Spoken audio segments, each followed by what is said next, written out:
Donc vous avez téléchargé le document avec l'adresse que je vous ai donnée là, et vous avez dézippé par clic droit 7-zip extraire sur le PC ou par double-clic sur le zip sur le Mac, et vous avez obtenu un dossier ici, dossier document 183. Vous avez ouvert le INDD puisque ça a été fait dans la version 2019, c'est moi qui vous le dis. Ça ne se voit pas directement là quand on voit le document, mais ça a été fait dans la version 2019. Et vous avez la version 2019 de InDesign installée là. Bien. Alors, on va aller sur la page 2. On va utiliser la palette des pages. Menu fenêtre page, Window, Pages. Puisque vous avez la version anglaise, c'était pas assez difficile comme ça. Vous avez voulu vous challenger. Et ben voilà, morflez maintenant. C'est de votre faute. Alors, vous double-cliquez sur la page 2, on va aller voir la page 2. Bien, alors il y a ici quelque chose d'intéressant, c'est les lettrines. Vous connaissez les lettrines.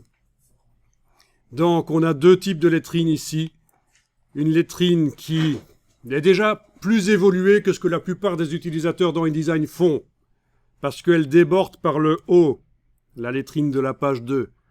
Et ça, la plupart des utilisateurs de InDesign, quand ils font des lettrines, ils vont pas aussi loin que ça déjà.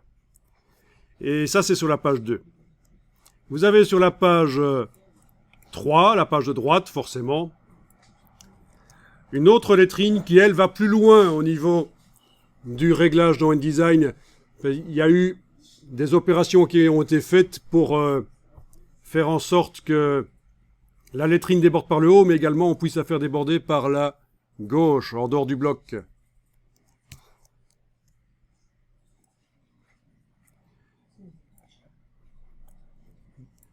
Alors, je reviens sur la page de gauche.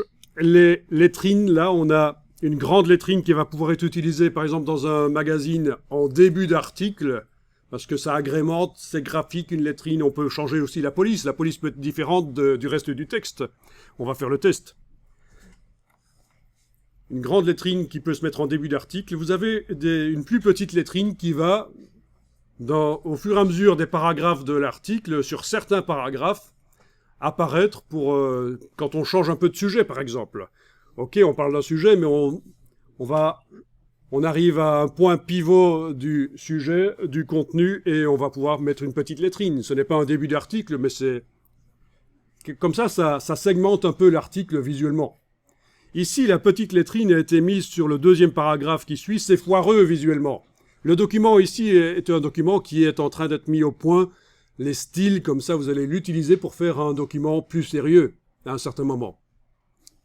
D'accord ? Quand on met au point les styles, on n'est pas obligé de le faire sur un document réel. On peut mettre au point la charte graphique du document réel qui va arriver. En quelque sorte, la charte graphique. Alors, ceux pour qui la notion de charte graphique serait un peu étrangère, vous pourriez à un certain moment taper ceci dans Google ou dans Bing, un moteur de recherche, charte graphique téléchargée, et passer à la partie images, et vous allez tomber sur plein de chartes graphiques en PDF, le plus souvent, à télécharger. Ce sont souvent des chartes graphiques pour des logos. L'utilisation d'un logo, ce qu'on peut faire, ce qu'on peut pas faire, comment on l'utilise.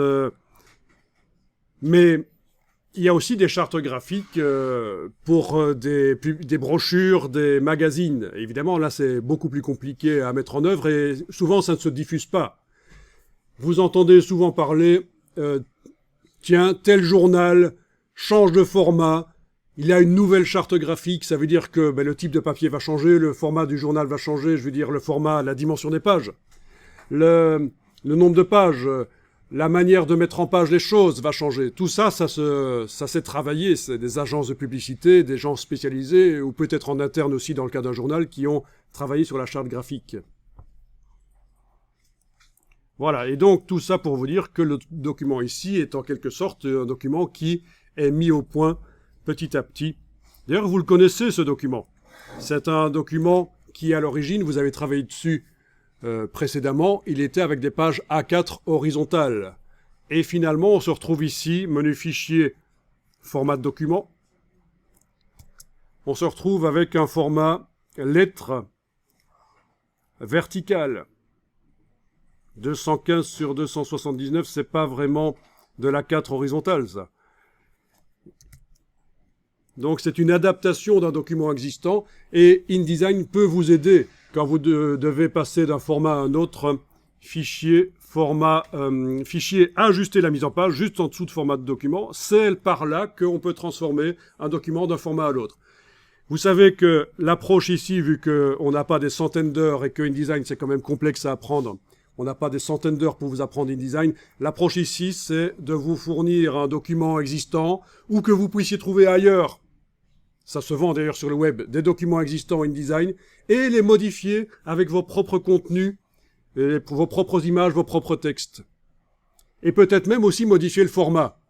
Et donc, sachez-le, quand vous démarrez d'un document existant que vous avez trouvé d'une manière ou d'une autre par moi ou ailleurs, vous avez encore la possibilité d'aller modifier les choses ici par fichier, ajuster la mise en page. C'est ce qui a été fait sur le document ici. Alors, on va tester le système de lettrine qui a été mis en place là, et on va même essayer de l'appliquer ailleurs sur une autre page.